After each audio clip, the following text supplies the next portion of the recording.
Scalar, और इस we में होते हैं वेक्टर। अगर बाहरी में जाए तो क्या बनेगी, वो बनेगी स्केलर वैल्यू बनेगी, यानी कि स्केलर वैल्यू फंक्शन होता है लीनियर फंक्शनल। तो ये एमसीक्यू बनेंगे आपके इसी टाइप से, ठीक है। जो भी पॉसिबल एमसीक्यू होंगे वो हम स्टडी करेंगे इसकी नेक्स्ट वीडियो में। तो फिर देखता हूँ इसका मैं नोट नंबर 2, लीनियर ट्रांसफॉर्मेशन। ये बिल्कुल सिंपल भाषा में ये लीनियर ट्रांसफॉर्मेशन हम पहले पढ़ चुके हैं, फ्रॉम वी इनटू एफ। अगर मैपिंग हमारे वी से एफ में जाए तो हम उसे क्या बोलते हैं, लीनियर फंक्शनल बोल देते हैं, सीधी सी बात है। नाउ मतलब ट्रांसफॉर्मेशन का ही नाम है, वो जाते थे यू से वी में, अब की बार कहाँ जा रही है, वेक्टर से फील्ड में जा रही है। तो देखो now some particular linear functional, देखो इसके देखो क्या क्या है। एक तो होता है zero functional, let V be a vector space over the field. ये हमने ये फील्ड ले ली, इस फील्ड में हमने ये वेक्टर ले लिया, ये वेक्टर ले लिया, ये फील्ड हो गई। तो the function T from V into defined by this, यानी कि जो भी मतलब है यहाँ पे है, जैसे कि फील्ड में अगर मान लीजिए यहाँ पे कोई एलिमेंट है, ये जीरो फील्ड का है ये, और जितने भी यहाँ पे ये यू हैं, चाहे वो u1 लगा लो या u2 लगा लो या u3 लगा लो, इन पे सब पे, इन पे मैं अगर टी लगाता हूँ तो वो हमारी कहाँ आती है मैपिंग, उसकी जीरो पे। इस पे लगाई मैपिंग कहाँ आती है हमारी जीरो पे, इस पे लगाई तो हमारी कहाँ आती है वो जीरो पे। यानी कि ऑल टी यू, जितने भी ये हमारे पास यू हैं, इन सब पे हमने ये लगाई मैपिंग टी, और उसकी इमेज कहाँ आ रही है, वो आ रही है जीरो पे, ठीक है। तो then it is called zero functional, मतलब वो सबको कहाँ टिका रहा है, जीरो पे जाकर, नाम ही है जीरो फंक्शनल। मतलब फील्ड में कहाँ है, जीरो है, और सब उस पर कहाँ जा रहे हैं, जीरो पे जा रहे हैं, तो जीरो फंक्शनल है, सीधी सी बात है। तो इसको हम कैसे करते हैं, note it is denoted by zero पे ऐसे लगा देते हैं, इस टाइप से, ठीक। नाउ अब आता है इसमें negative of a linear functional, मतलब लीनियर फंक्शनल का नेगेटिव। तो यहाँ देखो क्या है भाई, ये भी इसी प्रकार से है कि अगर ये हमारे पास कोई फील्ड ले ली हमने, ये एफ हो गई, लेट वी भी ए वेक्टर स्पेस ले लिया, ये हमने वेक्टर ले लिया फील्ड में, ठीक। तो लेट टी हमारे पास क्या है, लीनियर फंक्शनल है। टी जैसे कि यहाँ पे कोई भी यू है और उस पर लगा है हमारा ये, अब की बार नेगेटिव। अब जो ये टी हो गया हमारे पास, ये क्या कोई लीनियर फंक्शनल हो गया। अब कहता है कि the corresponding negative of T, यानी कि negative of a linear functional. अब माइनस टी लगा है इस यू पे, ठीक है। तो देखो भाई ये यू पे क्या लगा है, वो तो इसका क्या लगा है, माइनस लगा है, नेगेटिव लगा है टी का, तो वो क्या देगा, मतलब वो नेगेटिव कर देगा। जैसे कि ये था ना कि भाई माइनस टी इस यू पे लगाया, तो वो माइनस तो बाहर आ जाएगा, तो ये जो हमारे पास इमेज आई फील्ड में, वो क्या बन के आई है, ये बन के आ जाएगी माइनस का टी यू, इस टाइप से। भाई माइनस टी हमने यहाँ लगाई तो हमें यहाँ मिलेगा नेगेटिव ऑफ टी यू, ठीक है। भाई नाम ही है कि नेगेटिव, ठीक है। तो क्या हो जाएगा, उसका लीनियर फंक्शन हो जाएगा वी पे। तो ये छोटी छोटी बातें हैं, अब इन पे जो बनेंगे हमारे एमसीक्यूज वगैरह, उनको भी देखेंगे अगले वीडियो में। बहुत ही सिंपल है, सारी थोड़ी आती है इसमें, बाकी क्वेश्चन जो बनेंगे उनको भी करेंगे, एडमिन अंदाज में छोटा ही करेंगे। नाउ अब बात करता हूँ मैं vector space of all linear functional की। तो देखो यहाँ से शुरू होगा हमारा ड्यूअल स्पेस के बारे में। Let V be a vector space over the field F, field में हम वेक्टर ले लेंगे और टी1 टी2 दो ले लेंगे लीनियर फंक्शनल वी पे, ठीक है। तो देन द फंक्शन इनका एडिशन वो डिफाइन होगा इस टाइप से। तो और अब देखो वेक्टर में भाई होता क्या है, वेक्टर में होता है vector addition and scalar multiplication. अब देखो यहाँ पे आपको एक बार मैं डायग्राम से दिखाता हूँ समझा के। ये तो जैसे कि हमने फील्ड ले ली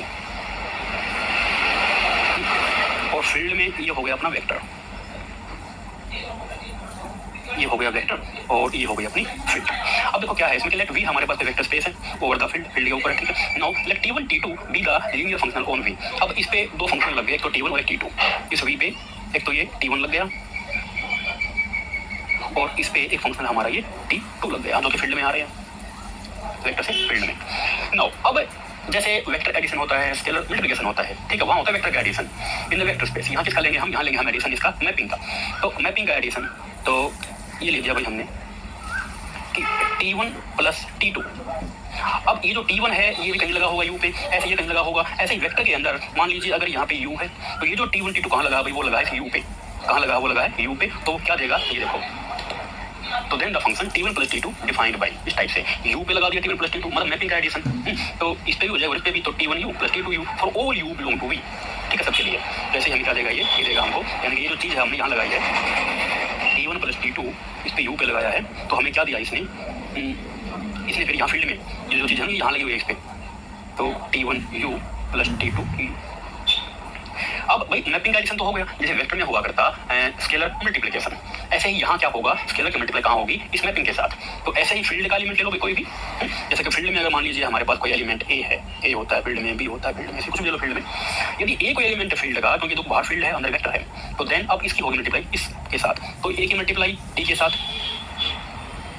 नाउ अब ए की मल्टीप्लाई T1 ले लो या टी ले लो मैपिंग कोई भी, तो ये हो जाएगा, जैसे T1 ही ले लो, T1 के साथ मैपिंग एडिशन हो गया ना, क्या होगा मैपिंग इसका स्केलर मल्टीप्लिकेशन। बात वही है भाई, जो बातें हमने पढ़ी वेक्टर स्पेस में, उसी वेक्टर का एडिशन और स्केलर का मल्टीप्लिकेशन, कोई वेक्टर यहाँ पे क्या है, यहाँ मैपिंग का होगा, मैपिंग का एडिशन एंड स्केलर की मल्टीप्लाई विद द मैपिंग, ठीक है। अच्छा अब भाई ये लगी है किसी भी एलिमेंट पे, मान लीजिए ये भी U पे लगी है, यहाँ कोई U है, ये कोई भी एलिमेंट है U, जैसे ये लगा है U पे, ये लगा है U पे, कोई भी किसी पे लग सकती है। तो देखो इसने क्या दिया, ये चीज़ यहाँ लगी है इस पे, कहने का मीनिंग क्या है कि जो चीज़ है, ये जो मैपिंग है इस टाइप की, इस यू पे लगी तो क्या देगी, तो स्केलर तो बाहर आ जाएगा और हमें ये मिलेगा T1 U for all U belong to V, इस टाइप से। भाई बात तो वही थी जो वेक्टर से हमने पढ़ी है, बस वहाँ पढ़ा था वेक्टर्स के लिए, वेक्टर का एडिशन, वो सब इसके अंदर हुआ था, वेक्टर के अंदर वेक्टर का एडिशन, फील्ड से गया वेक्टर के अंदर, ये था।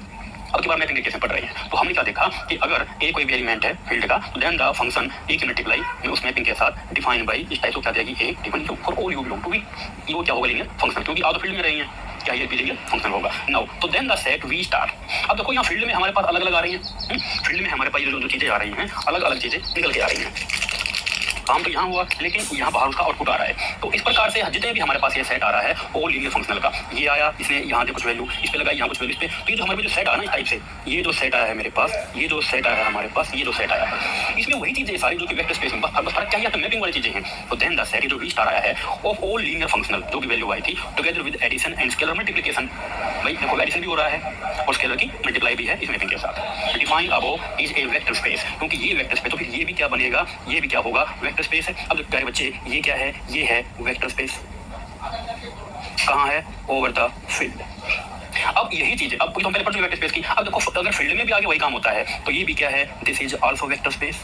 बात तो वही है भाई, एडिशन एंड स्केलर मल्टीप्लिकेशन हो रहा है, same operation over the field F. ध्यान से सुनना, सब क्लियर हो जाएगा। ये देखो ओवर द फील्ड है। अब भाई ये भी वेक्टर स्पेस, ये भी वेक्टर स्पेस। अब देखो पहले क्या हुआ करता, जैसे फोन चला करते, फोन में एक सिम डला करती, अब जैसे दो सिम आ गई तो हम उसे क्या बोलते हैं, डुअल सिम। तो मतलब जो फोन है हमारा, जो मोबाइल हो क्या, वो डुअल सिम, यानी दो सिम डलती हैं। बाकी आपने देखा भी होगा कई बार तो व्हाट्सएप चलाते हैं लोग एक ही फोन में, तो एक डुअल ऐप आती है, उसमें डुअल ऐप में क्या होता है, दो फोन हो जाते हैं सारे, दो तो फेसबुक चलती हैं, दो तो व्हाट्सएप चलते हैं, अकाउंट के साथ जानते भी हो गए। तो ऐसे ही काम यहाँ भी देखो डुअल है, ये यहाँ भी वेक्टर स्पेस, यहाँ भी वेक्टर स्पेस। अभी जो वेक्टर स्पेस आया ना, इसी का नाम रख दिया कि अभी तो है वेक्टर स्पेस, एक और हमको मिल गया वेक्टर स्पेस, तो इसी का नाम क्या है बच्चे, इसी को बोल दिया डुअल स्पेस। समझ में आया, जैसे होता है डुअल सिम, एक सिम तो है ही, अब एक सिम और डाल ली तो उस सिम के लिए स्पेस मिलेगा, तो डुअल सिम। ऐसे ही यहाँ पे क्या आ जाएगा हमारे पास, डुअल स्पेस। ठीक है बच्चे, तो सेम चीजें वही हैं। अभी देखो मैं आपको बताता हूँ कि अभी एमसीक्यू क्या होंगे। अगर देखो ये n डायमेंशनल है, ध्यान से सुनना, जितनी डायमेंशन इसकी होंगी सेम डायमेंशन इसकी होंगी। अगर इसकी डायमेंशन n है तो इसकी भी डायमेंशन n, क्योंकि डुअल है, सेम टू सेम क्लोनिंग करके बना हुआ है, सेम टू सेम यू का यूं। अगर इसकी डायमेंशन m है तो m होंगी। ठीक है, समझ में आया। अच्छा ये कॉपी है कि वेक्टर स्पेस है वो भी। अच्छा अब देखो भाई, now what is the dual space. Diagram बन गया आपके अंदर, दिमाग में छप गया, गलत होगा ही नहीं, बिल्कुल नहीं होगा अगर दिमाग में छप गया होगा तो देखो डुअल स्पेस है, जैसे पढ़ते हैं लेट वी, हमारे पास कोई वेक्टर स्पेस है, फील्ड पे ही हमने देख लिया। तो then the set V star. अब देखो ये जो सेट आया मेरे पास, ये जो सेट, ये तो वी है। अब ये जो सेट बन के आया, इस सेट का नाम रख लिया वी स्टार। कुछ तो बदलना पड़ेगा नाम, भाई अगर ये वी है तो ये भी वी, क्योंकि दोनों सेम टू सेम है, इसका नाम निकाल दिया वी स्टार। तो then the set V star of all linear functional, जो भी यहाँ पे वैल्यू आ रही है, is also a vector space. ये भी क्या है, वेक्टर स्पेस है, और द फील्ड एफ, इस फील्ड पे ही तो है। तो vector space V star is called dual space of V. ये क्या है, इस वी का डुअल स्पेस है। क्या है, इस वी का ये डुअल स्पेस है, दूसरा स्पेस। ठीक, अच्छा अब देखो यहाँ पे और देखो कैसे कैसे एमसीक्यू बनेंगे हमारे। The dual space of V, भाई ये जो हमारे पास ये वी है वेक्टर स्पेस, ये क्या इसका डुअल स्पेस है वी स्टार। अब देखो इसका क्या नाम और होता है, the dual space of V is also called conjugate space. ठीक है, या फिर एल्जेब्रिक स्पेस, या फिर एल्जेब्रिक कॉन्जुगेट ऑफ वी और एफ, तो भी सारा कंप्लीट पे होता है। Now note number 2, sometimes V dash या फिर वी पे जो लोग लगाते हैं ना, आई जे के वो वेक्टर वाली नोटेशन डायरेक्शन लगा के, are also used to denote the dual space of V. तो यहाँ से आप एमसीक्यू बोल सकते हैं। ये छोड़ी हवाई डुअल स्पेस की। और देखो कि क्या क्या है इसमें। हाँ, ये हम पहले पढ़ चुके हैं कि भाई डुअल बेसिस। अब देखो ऐसे ही यहाँ अगर कोई बेसिस है तो कोई वेक्टर में हम पढ़ चुके हैं कि भाई यहाँ एक होती है बेसिस, ये जिसने ये बनाया है, ये क्या होती थी बेसिस वेक्टर स्पेस में, कि जैसे यूनिट ट्रांसफॉर्म से पढ़ा होगा आपने, वहाँ भी समझ थे। अगर देखो बेसिस में अगर हमारे पास जैसे कि कुछ एलिमेंट है, जैसे कि मान लीजिए V1 है, V2 है, इस टाइप से चलता गया और यहाँ ये Vn है। ठीक उसी प्रकार से क्या है बच्चे, इसकी भी जो बेसिस होगी ना, इसकी भी जो बेसिस बनेगी नीचे, ये जो बेसिस है यहाँ पे, ये V1 स्टार, V2 स्टार, इस टाइप से Vn स्टार उतने ही होंगे। मतलब जो डायमेंशन अगर ये n है तो यहाँ भी n ही एलिमेंट होंगे। ध्यान से सुनना, यहाँ भी क्या होंगे, n ही होंगे। बस यहाँ पे एक नई चीज आ जाएगी कि क्रोनिकल डेल्टा। अब देखो कि क्या होता है क्रोनिकल डेल्टा। अब देखो डुअल बेसिस। अब यहाँ तो ये बेसिस हो गई इसकी, अब इसी का क्या जाएगा, ये बेसिस है, एक ये हो गई। अब इसे क्या बोलेंगे बच्चा, इसे बोलेंगे डुअल बेसिस। ये चीजें आपने बस पढ़ी हैं, देखी पहली बार है कि हाँ ऐसा होता भी है क्या, सब बिल्कुल दिमाग में, किसी भी किताब में से आपको छपा हुआ नहीं मिलेगा बच्चा।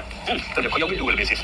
तो देखो भाई ये तो हो गई हमारे पास है कि V1 V2 Vn भी बेसिस ऑफ V और F, ये तो वेक्टर वाली हो गई। अब है कि F1 F2 Fn belong to the ये V स्टार। अब यहाँ तो मैपिंग मिलेंगी आपको, यहाँ मैपिंग मिलेंगी तो इनको मैपिंग ही बनाओ कि जैसे कि मान लीजिए T1 T2 जितनी भी हैं, जैसे कि मान लीजिए ये मैपिंग है कि जैसे कि F1 ये स्टार मत लगाओ, F2 ऐसे ही Fn स्टार नहीं है, Fn F1 ये F2 इस टाइप से चलता गया, लास्ट में ये Fn, ये डुअल बेसिस हो गई। F लगा लो या फिर T लगा लो, T1 T2 इस टाइप से जो भी है।